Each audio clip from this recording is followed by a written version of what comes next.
2015, we decided to rein in a bit, and we moved to a different area so we could build a studio in our garden, so I wouldn't have to sort of pay rent for a studio because the costs are quite a lot. So my partner Jim, he built this amazing studio in our garden with sips and things. He's really good at that sort of thing. So there it is. That's what it looks like now. It's really, really good. I got to do everything in one space. I got to have an office section. I got to have a screen printing section with a big industrial sink, and there's a sewing section, there's a desk where I can draw. So it's all in one area, and it's only literally a few meters from the house. So if I want to sneak in there at night till 1 a.m, I can do it. And it's all the lights are daylight bulbs, so I've got really good lighting. That's some of the pictures inside the studio. That's where I do my drawing. That's it on a messy day.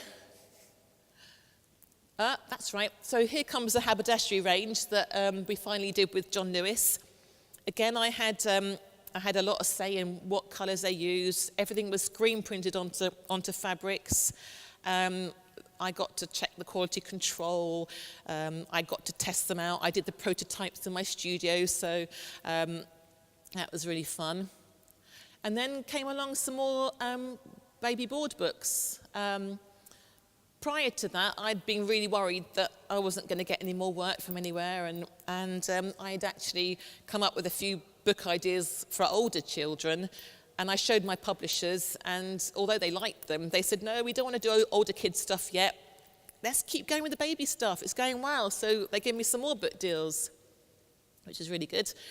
And then in January 2016, Make International said, look, there's a gap in the market for zodiac mugs. Wasn't really my sort of thing. I'm not really into zodiac signs, but they said, look, there aren't any quirky zodiac mugs out there that are relatively tasteful.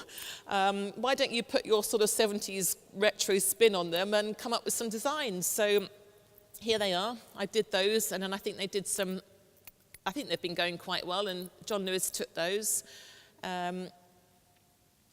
That's right, and that same summer, it was a really busy year for me because I think I had worked on 6 books in a row. So the school summer holidays, that's often when I get given book deals. You can't, that's the nature of this work. You can't say, oh no, I can't work then because my daughter's at home. You just got to, it's a juggling act. But I was very fortunate. This was a colouring book that I got to do, and they just said, draw what you like. So I got to draw 45 pages of all the things that came out of my head, which was really liberating because I don't really like getting told what to do much. So it was really fun that I got to choose. That's Keith Brymer Jones, which you might have seen on the telly, and that's the top drawer, and that's some of the animal range that I was working on. There we go, some more mugs and things.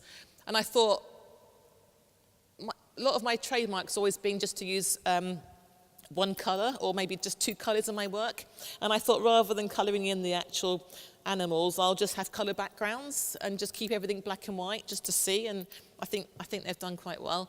And I was also asked to, because I guess I was still sort of attracting fabric interest in the background, a US company, publishing company called Corto, contacted me out of the blue.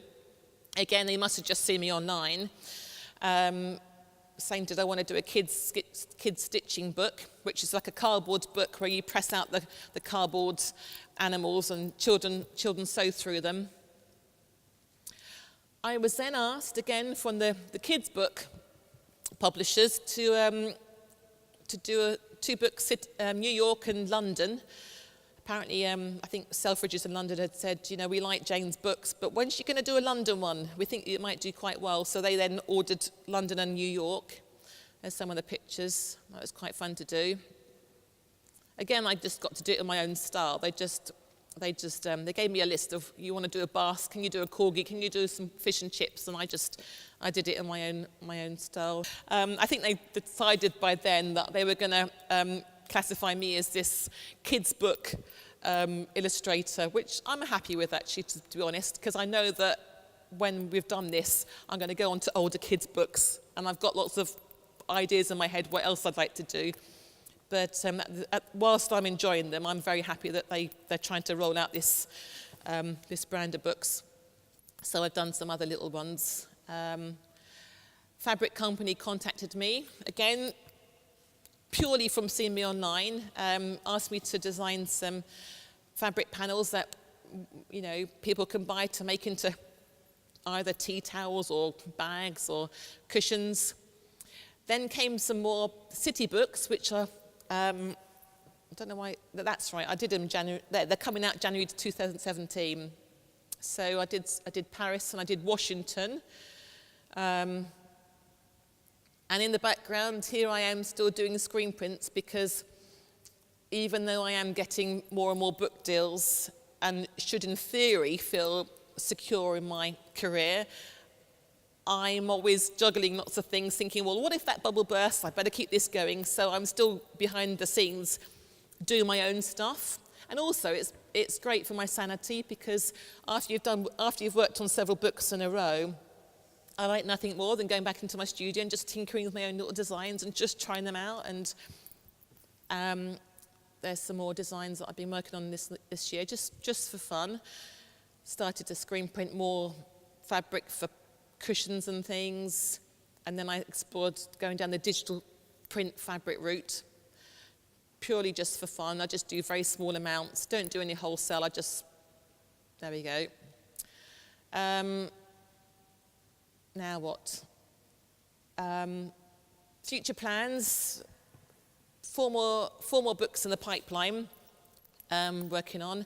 I have all these ideas that, because when I was a music teacher, one of my favourite things to do was compose, and I haven't done it for ages, but I absolutely loved writing tunes for the pupils I taught to play. So one dream is to write my own book of violin tunes or piano tunes and illustrate the pictures to go with it, because I still think that the kids' books that they learn from are still not that exciting, or from what I remember. I also want to write a book for kids who are adopted in my own style. And I'm also going to hopefully work on some new products.